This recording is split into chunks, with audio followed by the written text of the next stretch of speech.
आज गणतंत्र दिवस है। हर साल 26 जनवरी को यह दिवस मनाया जाता है। इसी तरह हर साल हम लोग 15 अगस्त को स्वतंत्रता दिवस मनाते हैं। क्या आपने कभी गौर किया है हमें यह राष्ट्रीय पर्व मनाने का मौका कितनी कुर्बानी के बाद मिला है। बात जब आज़ादी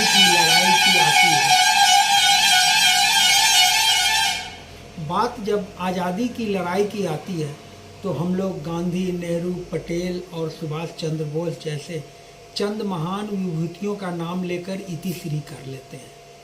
जबकि हकीकत यह है कि 1857 से लेकर 1947 तक 90 सालों में लाखों लोगों ने आज़ादी की लड़ाई लड़ी, कुर्बानी दी। हम उन्हें याद नहीं करते हैं। क्या यह इंसाफ हो रहा है? इसके जिम्मेदार कौन हैं? इसका एक जवाब है हमारे देश की शिक्षा प्रणाली, जो हमें स्थानीय इतिहास पढ़ने पढ़ाने पर कभी ध्यान नहीं दिया। हमें इतिहास के किताबों में क्या पढ़ाया जाता है, हमारे इतिहास के सिलेबस में क्या है, कभी गौर किया है? एक मिसाल देता हूँ। इस मुजफ्फरपुर ज़िला में 100 से ज़्यादा लोगों ने आज़ादी की लड़ाई के लिए शहादत दिया है। हजारों लोग आज़ादी की लड़ाई में शामिल रहे हैं। क्या इनमें से किसी का नाम इतिहास के किताबों में पढ़ा है? बिल्कुल नहीं। फिर ऐसा इतिहास पढ़ने से फ़ायदा क्या है? देश में 600 से ज़्यादा ज़िला हैं। हर ज़िले में आज़ादी के मतवाले रहे हैं, जेल गए, फांसी चढ़े, फिर भी भुला दिए गए। 9 दिसंबर 1946 को संविधान सभा की पहली बैठक हुई थी। इन्हें ही आज़ाद भारत का मसौदा तैयार करना था। इस संविधान सभा में पूरे देश से 276 सदस्य थे, बिहार से 36।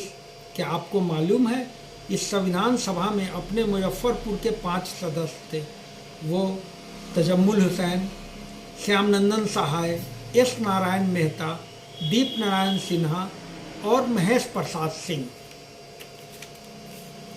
बात देश के संविधान बनाने की आती है तो बाबा साहब अम्बेडकर को याद करते हैं, बाकी को क्यों नहीं। हमारी भी हिस्सेदारी थी, हमारे ज़िले से भी 5 मेंबर थे। इसी तरह जब गोलमेज कॉन्फ्रेंस की बात होती है तो गांधी, नेहरू, पटेल को याद करते हैं, जबकि उसी गोलमेज कॉन्फ्रेंस में मौलाना शफी दाऊदी भी मौजूद थे। इनका नाम क्यों नहीं लिया जाता है? बात जब शहीदों की आती है तो भगत सिंह, अशफाकुल्ला खां और राजगुरु को याद किया जाता है, लेकिन हमारे ज़िला के शहीद वारिस अली, खुदीराम बोस और बैकुंठ शुक्ला को क्यों नहीं याद किया जाता है?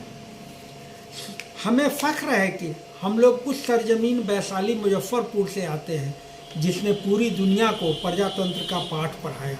यहीं से भगवान महावीर ने अहिंसा का सबक दिया। फिर भी हमें इतिहास के पन्नों में जगह नहीं मिलती। कौन जिम्मेदार है? आज हम विश्व गुरु बनने की बात करते हैं लेकिन सबूत पेश नहीं करते हैं, और वह सबूत हमारे और आपके पास है। देश के कोने कोने में है वीर सपूतों की निशानियां, हमारे पूर्वजों की कुर्बानियां। जय हिंद। और आखिर में सबसे पहले सारे जहां से अच्छा हिंदुस्तान हमारा। आफाक आजम, मुजफ्फरपुर से।